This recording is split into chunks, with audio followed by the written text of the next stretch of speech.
അടക്കും മുമ്പ് ഞങ്ങളും കൂടെ ഒരു നോക്ക് കണ്ടോട്ടെ. ചെയ്തവൻ ചെയ്യില്ലായി. വിൻസെന്റ് മോളിക്കുട്ടി പുറകെ വരുന്നുണ്ട്. ഞങ്ങളെ വീട്ടിൽ കിടന്ന് പോകുന്നതല്ലേടാ.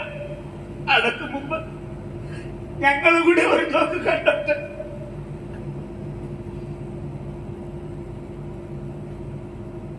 ഇനി ഒരാട്ടി കൂടി നിങ്ങളുടെ വീട്ടിൽ നാലൊക്കെ മുന്നോട്ട് വെച്ചാ എന്നെ കൊന്നിട്ട് വേണം അവനെ കാണാൻ.